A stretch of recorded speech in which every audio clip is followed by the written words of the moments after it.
Anitha from Mettupalayam. இன்னைக்கு பார்த்தீங்க அப்படின்னா, ஸ்மால் ஃபிஷ்ஷர் குட்டி குட்டி மத்தி மீன் வந்துருந்துச்சு.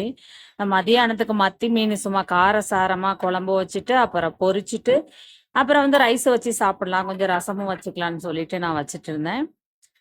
சைட் பை வந்து வீட்ல அதிகமா ஒர்க் இருந்துச்சுங்க. நேத்து கெஸ்ட் வந்துட்டு போனனால. அ சன் சண்டேயும் அவங்க வந்து 2, 3 நாள் அங்க தான் தங்கியிருந்தாங்க. எல்லாம் லீவ் இல்லைங்களா? அதனால வந்துட்டு போயிட்டு இருந்தாங்க. அதனால அந்த பெட்ஷீட்டு, கவர் எல்லாமே துவைச்சு போடுற ஒர்க் இருந்துச்சு. மீன் வந்து நான் வந்து கலர் பவுடர்லாம் யூஸ் பண்ணல. இந்த மத்தி மீனுக்கு வந்து நம்ம வந்து கலர் பவுடர் போடணும்னு அவசியம் இல்ல. அது வந்து பார்த்தீங்க அப்படின்னா, மிளகாத்தூள், மஞ்சள் தூள், அப்புறம் கொஞ்சம் லெமன் பிழிஞ்சு விட்டேன். கொஞ்சம் உப்பு போட்டுட்டு வச்சுட்டேன்.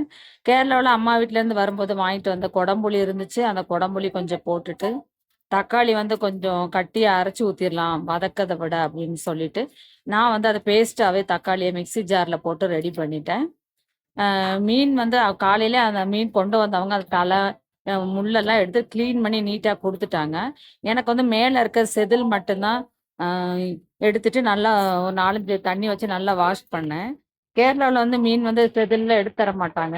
தமிழ்நாட்டுல தான் அந்த மாரி பண்ணுவாங்க. அத வந்து ஃபுல்லாவே எல்லாமே தேவையான மசாலாலாம் போட்டேன். வீட்ல வந்து ஜீரகம் காலி ஆயிருச்சு. ஜீரகம் இல்ல. அதனால நான் 2 குறுமிளகு ஆட் பண்ணிக்கிட்டேன்.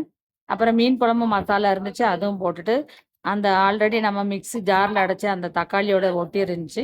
அதுலயுமே தண்ணி ஊத்திட்டு போட்டேன். ஃபைனலா கருவேப்பிலையும் போட்டு நல்லா கொதிக்க வச்சுட்டேன். இன்னொரு பக்கம் ஃப்ரிட்ஜ்ல வறுக்கிறதுக்கு மீன் வச்சிருந்தேன் இல்லைங்களா? அது ரெடி ஆயிருச்சு.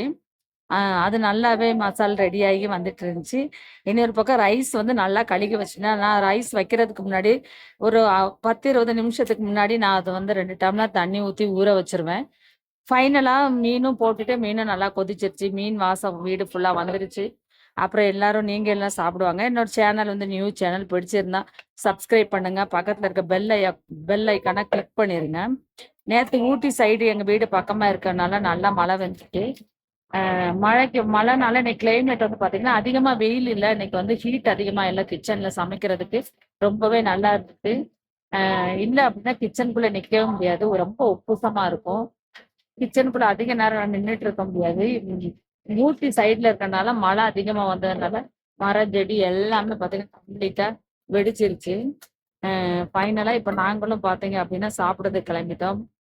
சுட சுட அப்படியே மீன் குழம்பும், வறுத்த மீனும், அப்புறம் ரைஸும் போட்டுட்டு, போதுன்னு விட்டுட்டேன். நான் ஃபர்ஸ்ட் ரசம் வைக்கலான்னு ஃபீல் பண்ணேன். அப்புறம் ரசம் வைக்கல.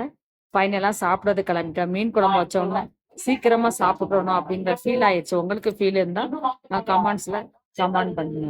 நைட்டு வந்து எல்லாம் ரைஸ் வேண்டான்ட்டாங்க. அப்ப இட்லி மாவு இருந்துச்சு. நைட்டு இட்லியும் மீன் குழம்புமா வச்சுட்டேன். கொஞ்சம் ரைஸ் இருந்துச்சு. அத வந்து நான் வந்து தண்ணி ஊத்தி போட்டேன். காலையில எல்லாருக்கும் கஞ்சி குடிக்கிறதுக்கு. எங்களுக்கு கஞ்சின்னா ரொம்ப பிடிக்கும். அதனால கஞ்சி குடிக்கிறதுக்கு வந்து நான் வந்து ரைஸ் வந்து அந்த சாப்பாடு எடுத்து தண்ணி ஊத்தி வச்சுட்டேன்.